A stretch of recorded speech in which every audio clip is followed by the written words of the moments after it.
Up. And we have our first jam of the day.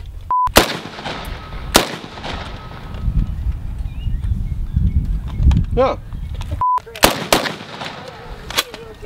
Ah. Jam. Hi, welcome to the Gunner's Vault. A lot of people will tell you, don't try this at home. Me, I'm going to tell you, as long as you're legal and not stupid, yeah, try it at home.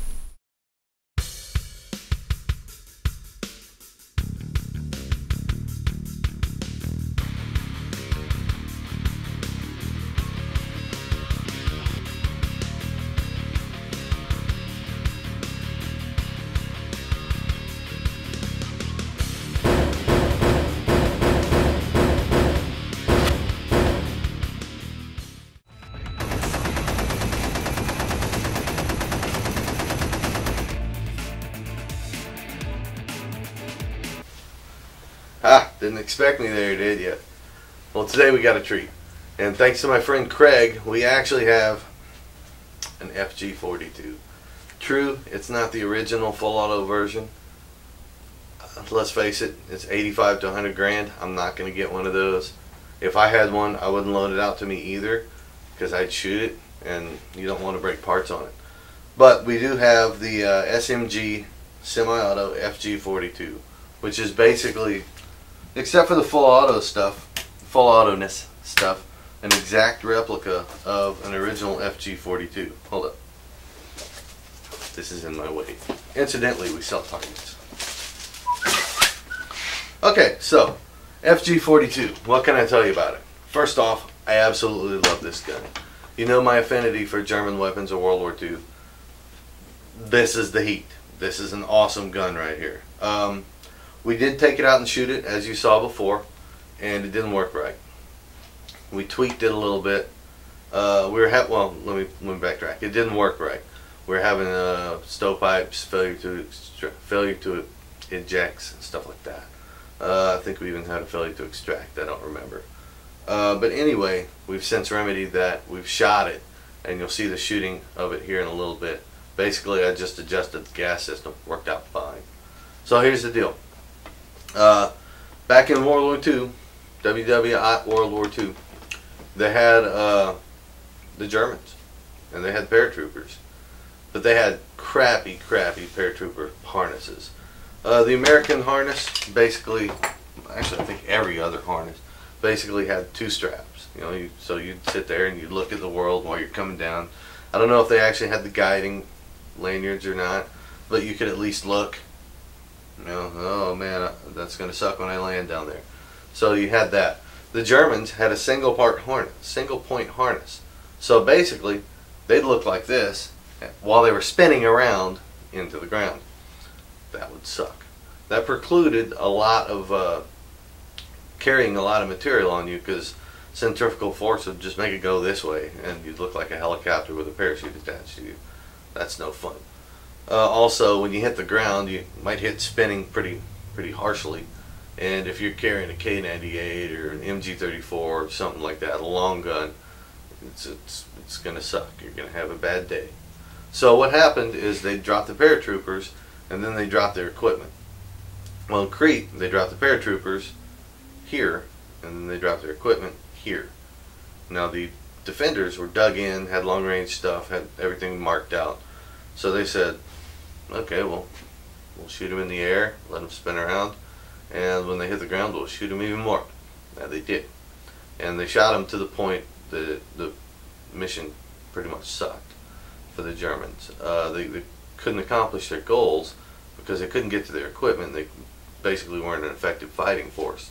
And that's the thing. Remember, all these guns we talk about, it all boils down to how well it works as with the operator, and those two things make a system, a weapon system. Operator and weapon system. That system has to be effective in combat, otherwise there's no point in using the equipment. You know, it's just how it is.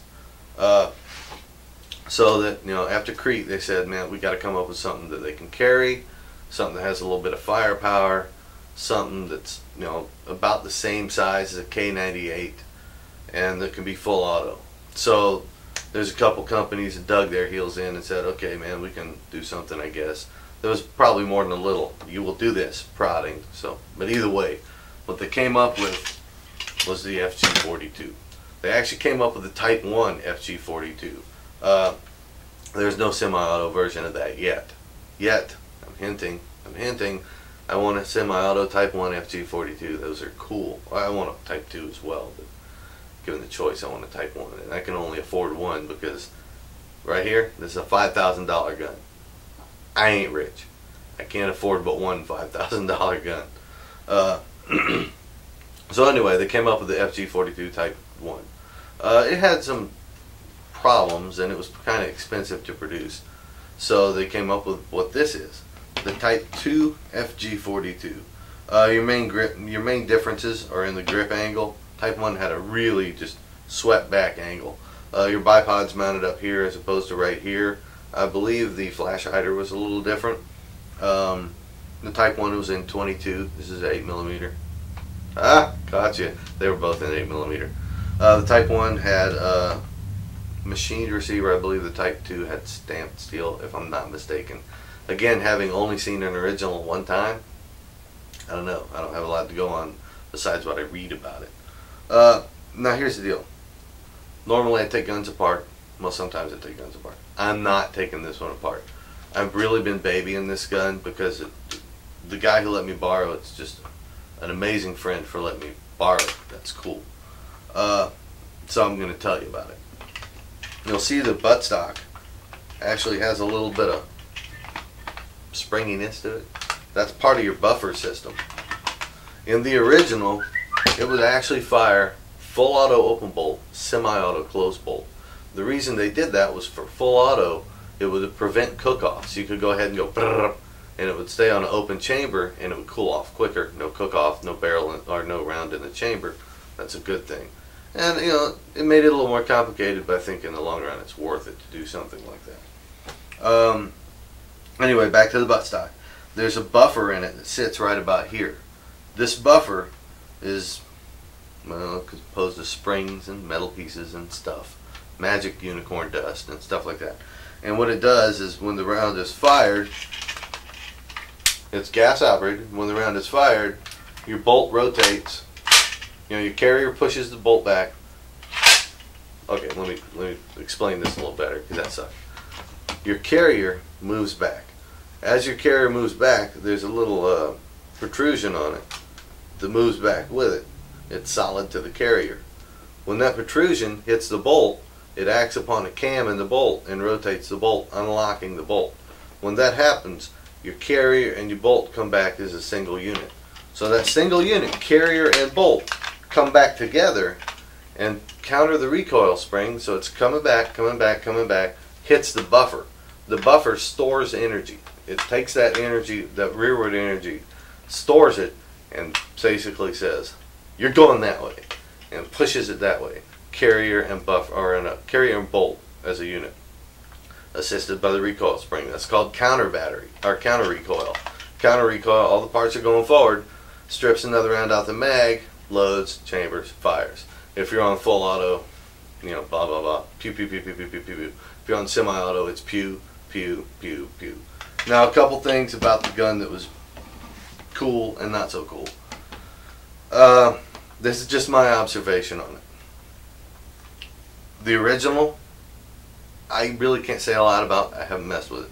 This one is awesome. It's probably as close to the original as I'll ever come. The one thing is, you kind of get the feel that this handguard is fragile. It's not, but you just kind of have it in your back of your mind to be real careful. But at the same time, it's a $5,000 rifle, so you're being careful with it. Trust me, you're being real careful with it. The muzzle brake is very effective. The whole system on this thing, it's like shooting a .308, really. It's not like shooting an 8mm at all. It's very, very pleasant to shoot. It's all straight line. There's no rise. It's just a thing of beauty. It really is. They use this basic system in the M60 and stuff like that. So that was cool. It's been copied. A lot of people, or some people I know, say the Johnson rifle was the basic premise for this. I don't buy that. The Johnson rifle is a little different, so I don't buy that. Maybe the sight. I'll give it the sight, but that's about it. What else? What else is cool about this? I mean, it's just a great little gun. It's beauty's in the eye of the beholder, and I'm beholding it, and I say it's beautiful. Here's one thing. They have a dust cover in the magazine. Well, that's kind of cool. It's actually kind of a bitch to close, but I guess when you close it, you're like, oh yeah, ain't nothing getting in there except for magazines. Oh yeah. So again, the weapon's safe and clear. Checked. Well, it's clear. It's not on safe. You don't charge these on safe. That could actually screw up the guts and the fire control group guts. Trigger on this, not real great, but it's an FG-42. Magazine, clear. Goes in, rocks in, holds. Now, here's the thing. They did that because the same reason they did that with like the MP18, MP28, MP34, Sten, all that other stuff, the Bren, to get the soldier down lower to the ground. If you got a big magazine sticking out here, you're limited to by that much. That's as low as you can get. This way you can get that much lower. Of course you can use the bipod, but we're talking lowness. So you want to get as low as you can, present as little a target as you can, and this accomplishes that. The problem is, with a fully loaded 20 round mag, it has a tendency to want to feel like it's doing that. So you have to kind of counter it. It's not too much of a pain, and you get used to it, but the Germans invented it. Who am I to say no? Because that's kind of cool. Oh, here's a funny story. I actually bought a replica of one of these, a Type 2 FG-42 by Shui or whatever, the Japanese company that makes the replica guns. Awesome replica. Functions like the original, looks like the original. My wife hates it because I bought it for $1,000. A gun that will never shoot. It's not even a gun, it's a toy. $1,000. Yeah. That's how much I like the FG-42. And that's how little my wife likes the FG-42. Anyway, back to it. Magazine's in there. This does have a last round hold open on the mag, so I'm not going to charge it with that because it actually pushes against the mag, makes it a little harder to open, so I'm not going to mess with that at all. What else? What else is cool? Oh, this one does not have it, but they actually had a reversible bayonet. I say reversible because the bayonet was a spike type, and what would happen, you'd stick it in here, and the tip of the bayonet would come right down there on the gas adjuster, and it would lock up here, and it would just sit there until you needed it. When you needed it, you pull it out, turn it around, punk, put it in the same hole, it locks, and you have a cool spike bayonet. Why? I don't know. Everybody and their mother likes bayonets. I see a need for them. I like to whittle. Spike bayonets aren't really good for whittling though. But I'm an aerial guy. I'm not a ground guy. You might use a bayonet every day, all day. Open your MREs. Okay, that's why you need bayonets all the time. Open your MREs. Got it. We just carried knives. We didn't have bayonets because what the hell am I going to do with a bayonet in a helicopter? Throw it out like a spear? Stop. That would be kind of funny though. Just a row of M16s speared into the ground. That'd be cool. If anybody wants to test that, if you have a helicopter and a bunch of M16s with bayonets, I'm more than willing to go out there and throw them out and see if they'll stick. I think that would be fun. Maybe go pig hunting like that. Add some challenge. Yeah. Alright, back to the FG-42. That's actually about it. Little personal notes on this. The SMG gun it's god awful gorgeous. It really is. It's built really well. I must say I was a little disappointed when we first took it out and shot it and it wasn't working. I was sad. I was. But fixed the gas system, cleaned it up a little bit. The gas system had a little carbon fouling. No big deal. Happens. It's gas operated. So clean that up, clean the gas system, adjusted the gas system, excuse me.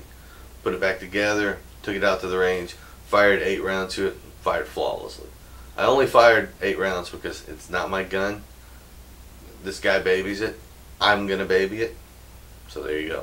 If you can't figure out what it's like in 8 rounds, you can't figure out what it's like in 100. So, yeah.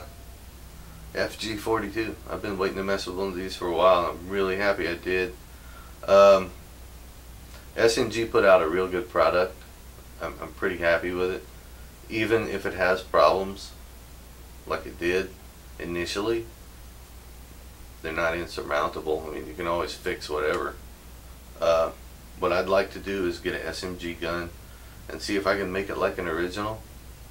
Put in some original parts. So I have that extra post-sample open bolt option on it. I think that would be really cool. It'd be just bringing back some history, because nobody shoots their originals. You don't go to the Knob Creek and see some guy on the line shooting these, which is a shame.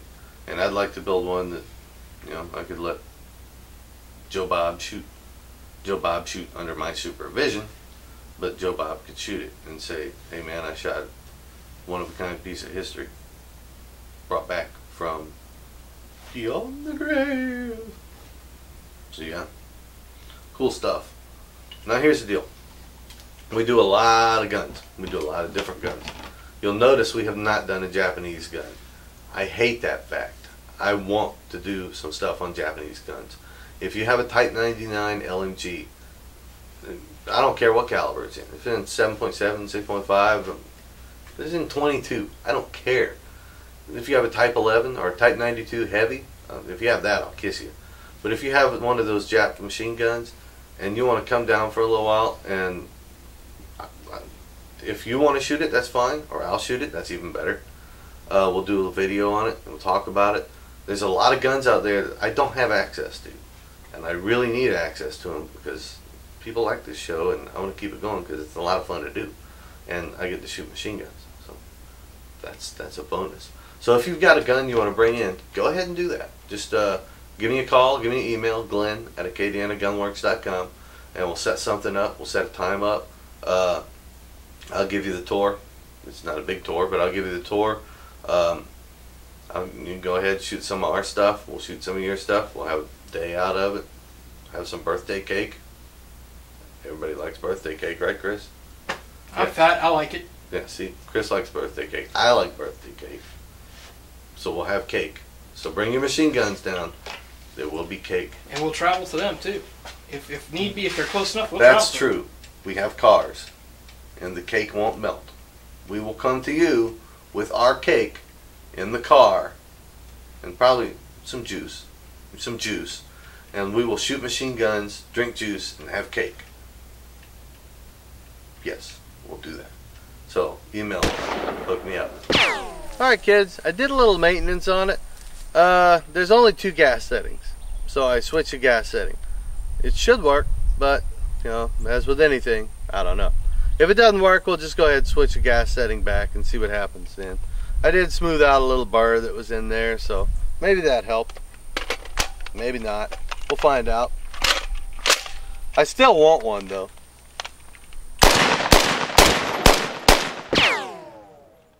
Yeah, it seems to have helped.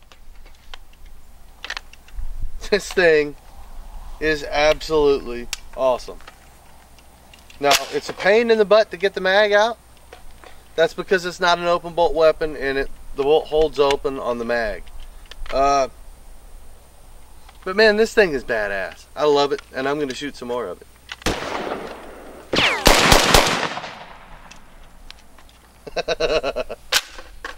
I like it. I like it a lot.